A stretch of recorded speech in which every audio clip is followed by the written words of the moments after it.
All right, guys, so today we're doing something a little different because we're gonna be looking at an actual application for your Mac. Now, we were approached by the folks over at, I think it's Nektony, I'm not sure how to pronounce it, to take a look at their piece of software, MacCleaner Pro. And just recently it was updated to MacCleaner Pro version 2.5, and I've been using it probably for the last month or so on both my iMac back here, my iMac, and my M1 MacBook Pro. So Intel M1, and as you can see here on the screen, it is M1 ready. So for those of you that have an M1, like an iMac, a Mac Mini, MacBook Air, MacBook Pro M1, you're good. So this comes in right now, price-wise, you're looking at about 40, I think it's $45-ish US, and that converts, as you can see here, to about $57 Canadian. So why would you use this? That's a fantastic question. Why would you use it?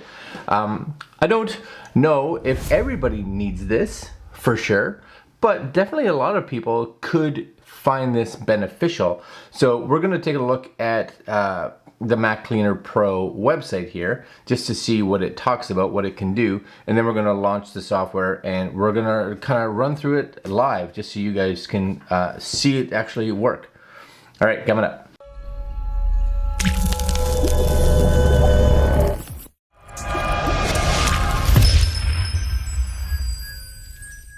All right, so here it is, MacCleaner Pro, most detailed disk space analyzer. So that can actually be really good for a lot of people, because one of the things that you'll find, especially on a Mac computer, is they've really gone like for hard drive speed versus, let's say, hard drive like storage. So you don't get necessarily really big storage options on a Mac unless you pay a lot of money. So we're seeing, like, for instance, the brand new iMac. The base iMac comes with 256 gigs worth of storage. Now, there's a lot of people out there that have a cell phone that has more storage than that. So that, being able to really figure out what's taking up space can be good, right? So that's really good. Speed up buttons, so it has something here in regards to performance, junk, user files. Watch how to clear space. So I'll put links down below to their websites. You guys can come here if you want. And that's kind of your options, right? Speed up your Mac, clean your Mac, and manage your disk space. Sounds good. So let's hide this stuff. Okay, make sure. I always like, when I'm running any kind of utility software, I always like to make sure that if possible, there's like nothing else running. That's the hope, because I want it to not interfere with anything if it possibly could. So we're gonna bring up here Mac Pro Cleaner, and here it is. All right, and you'll see it starting to kind of go through, right? It's thinking away, trying to figure out what's taking up space, if there's any issues, right? And you'll see performance, I got 11 issues, junk files, 14.2 gigs. Now again, if you have a hard drive that's only 200 gigs and you got 14, like me, 14 gigs right now, you know, that's what, 5% of your hard drive taken up with junk, right? User files, this is files occupying significant disk space. Now that doesn't mean that these aren't needed, but they are taking up big space. And that's one of the things I think that you and I, when you run a utility software like this, you have to be aware that it's not 100% just hit the button and go. There's still a lot of user interaction. So you want to be sure, because it'll tell you, oh, there's these files. You want to be sure that that's a file that can be removed. And if you're unsure, don't. Right? All right, so let's kind of go through this. This is our overview. You're seeing here where it's taken up, right? 303 gigs available out of 494, so I'm pretty good. But we have other system volume, duplicates, documents, movies. It's all kind of gone through there. Very good. On the side, you'll see your overview telling us how much space is being used. 11 issues. So very similar here on the left-hand side. We'll actually bring this bigger. Left-hand side here to this, right? Here's your Pro Tools. find duplicates, uninstall applications. And this can be really nice too if there's applications that don't have an actual built-in uninstaller, and analyze disk usage. So let's look first here. We'll go to that performance. So that's items that may be slowing down your computer. So let's hit the speed up button. So a few things. If you're someone that runs a lot of pieces of software on occasion, you may be realizing or noticing that your computer is slowly kind of slowing down as well. So you got free up RAM. So this is going to just kind of blow everything out of memory that doesn't need to be there. You'll see disable startup apps. This can also be really good because I don't know how many people, again, and this is really important for, you know, users that aren't like, I want to say, pro high level efficient Mac users, right? Because a lot of us know how to go in and disable that kind of stuff. But if you don't, having a piece of software that goes in and tells you this, that can be nice.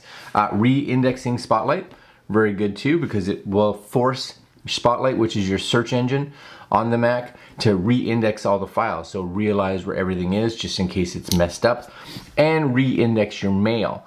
Now realize, and this is the one here that I've done it on both, and it doesn't seem to happen all the time, but if you do this, again, make sure your mail's closed when you're doing it. You may see when mail starts up, it kind of goes through a prompting set of screens, just like the original time, the very first time mail ever booted. That's because it's seeing a new index. All right, so we're gonna actually say yeah to all this. So free up RAM, disable startups, and you'll see these are checked. If you're like, nope, you could turn it off, re-index, so it's all good. I'm gonna hit speed up here, and you'll see it kind of go, are you sure? Yep, speed up, right? And this is important too.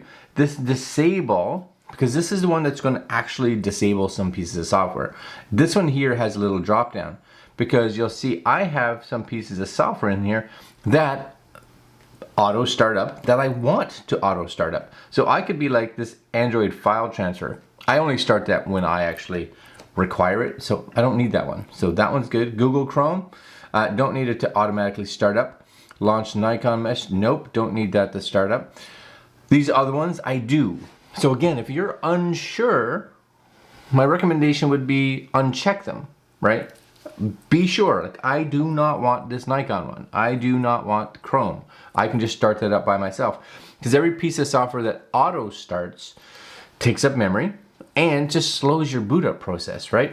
All right, so this is Greg from the future. I'm interrupting this video because I messed this part up. So just realize that when you are in here, that anything that has a check mark in it is going to be removed. So I left the check marks in the ones that I wanted to keep, which means those all got removed, and the ones that I wanted to have removed were all deleted.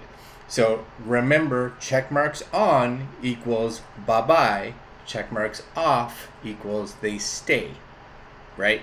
So spin what I did around, right?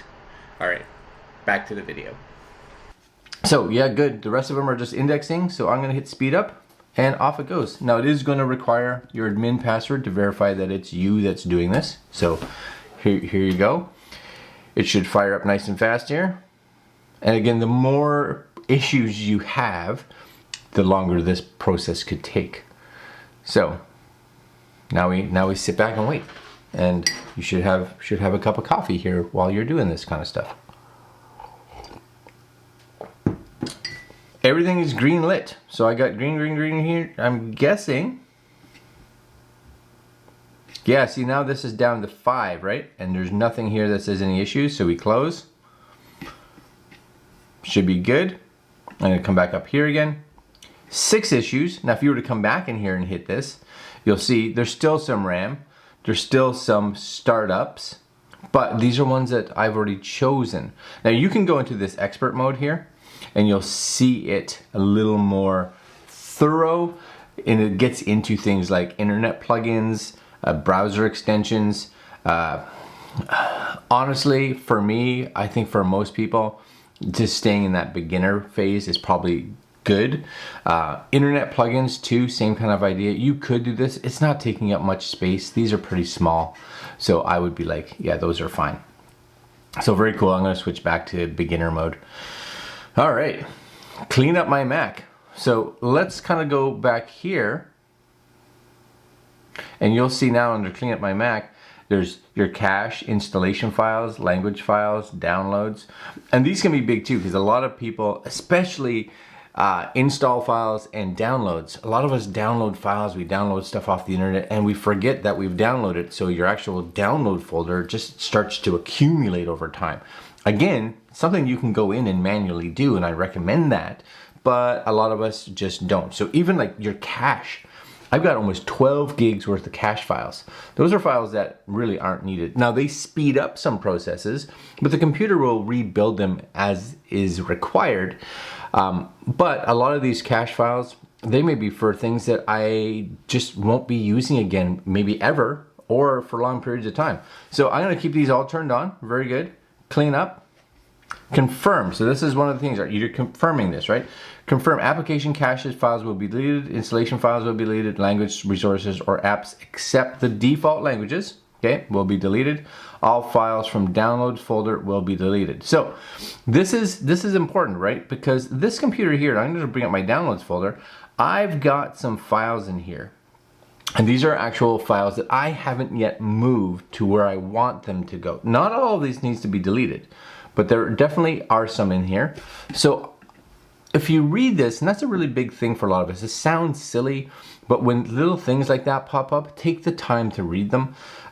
This is telling me anything in that downloads folder, it's gone, gone. So I'm like, no, I don't necessarily want that.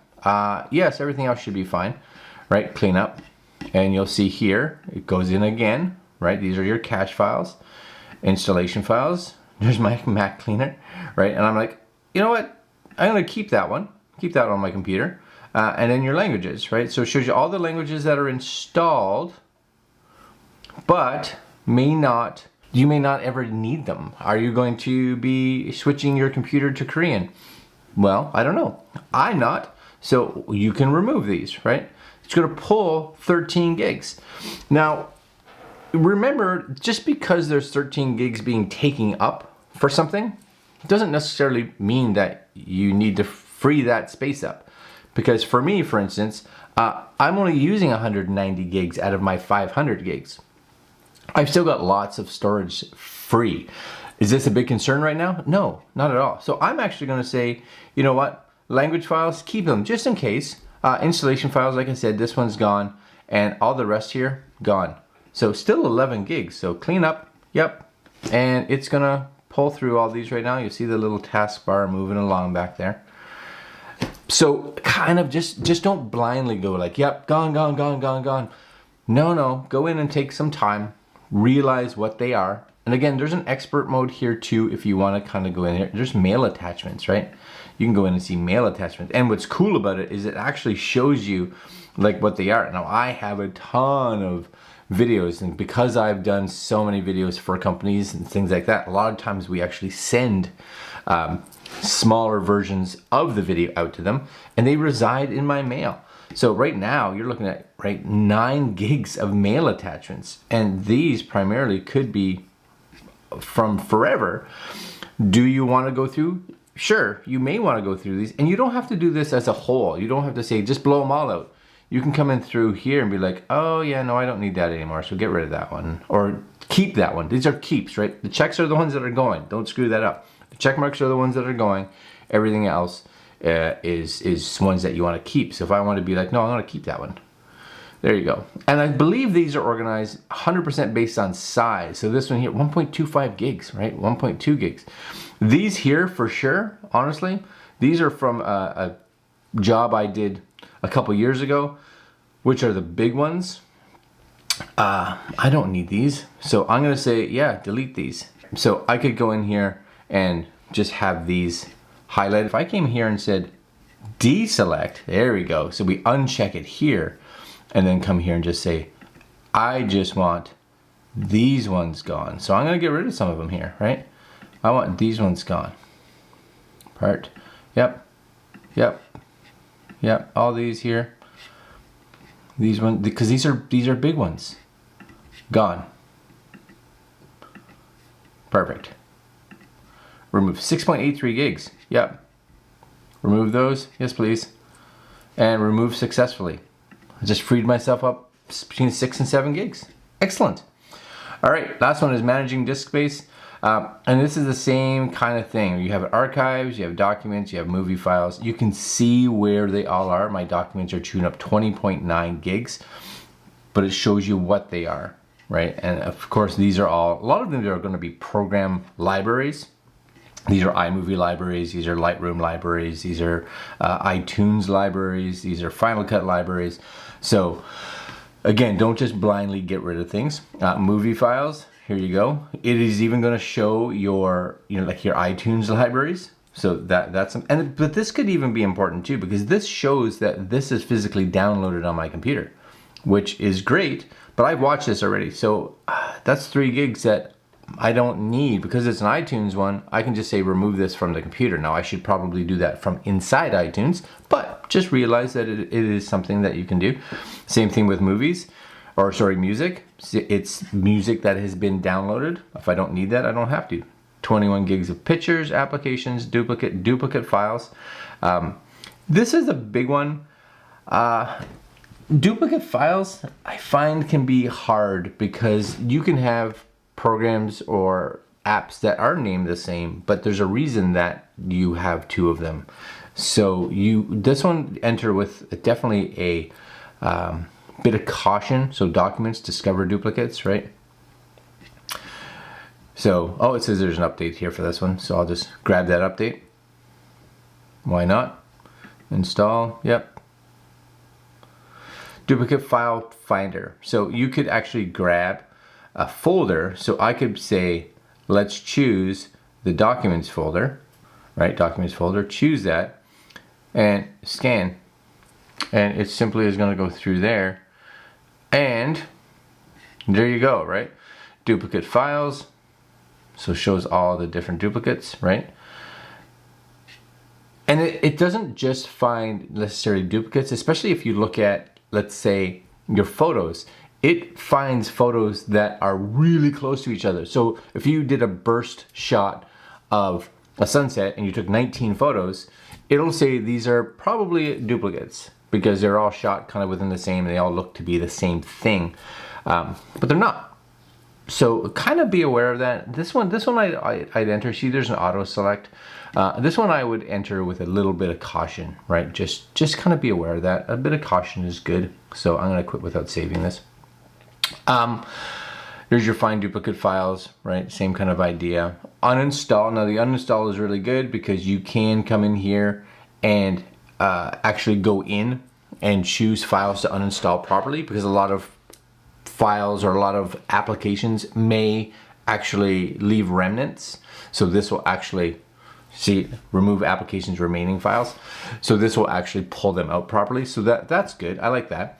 And there's your launch disk space analyzer. So if you click on this, you'll get a lovely little image up here, which you can go through, and actually it's kind of neat because it breaks it down into file size, right?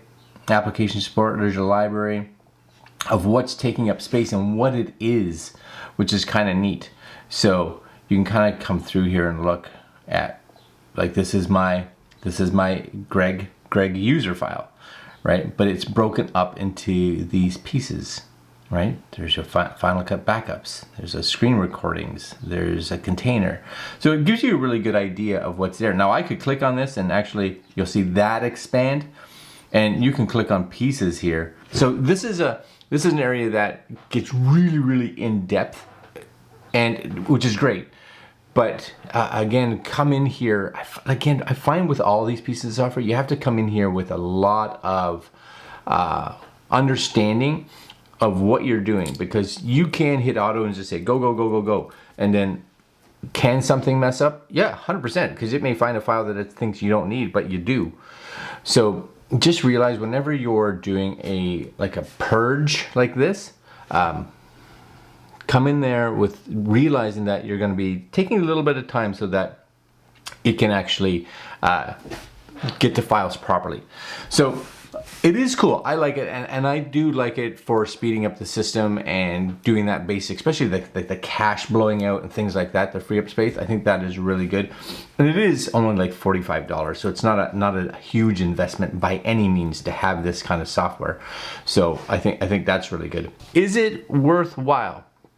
So I think for two types of people, it can be really worthwhile. A piece of software like this.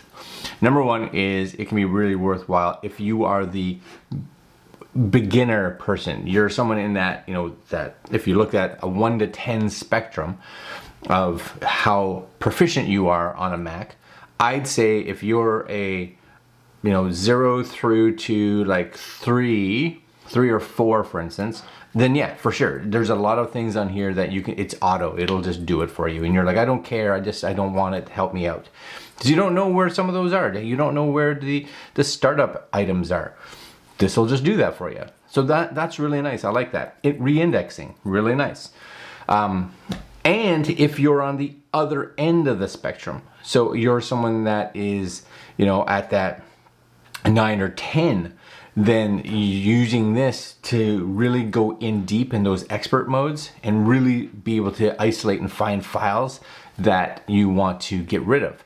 Even something like being able to look at, let's say, applications or files that are in your mail, right? To blow up big files like that. Could I do that? Sure. Would I have the time and patience to go through and pick out those files? No, not at all. So would they just sit there? Yeah. But I just freed up on mine like 6-7 gigs worth of attachments. That's fantastic. Now for the middle ones, you know what? Then it's kind of a mixed bag. I always say for me, I probably sit in that somewhere between 7 to 9, right? Depending on the application and stuff that I'm working with. And I find it useful. Again, if this was a piece of software that was like $200-300, I'd be like, I don't know. But at $55 Canadian and like $45 American, it's actually a pretty good investment. It actually does its job. Just again, be aware, it is not a hit it and forget it. You still have to have some basic understanding. You still have to read the messages that pop up, because if you don't and you just start slamming on the OK button, the next button, you can get yourself in trouble. But that's pretty much with any piece of software. So take the time. It is good. I like it. It's fast. It runs on the M1 processor. It runs on the Intel. It's good. I don't mind it at all. I was a little skeptical, I'll be honest. I was a little skeptical because I'm not a huge fan of utility and cleaning software.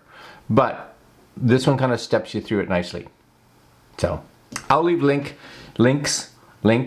to their website if you guys are interested. Right? Not a paid endorsement. They did just send it to me so I could try it. So like I said, I do have some positives, but I do have some negatives on this, and the fact that it does its job, but you just have to step through it lightly to make sure that you're reading the error messages and the warnings so that you don't completely your machine. All right, guys, like, comment, share, subscribe. Do all that stuff. Hit that little notification bell, and we will see you fine folks tomorrow. All right, my friends, I'm out. Later.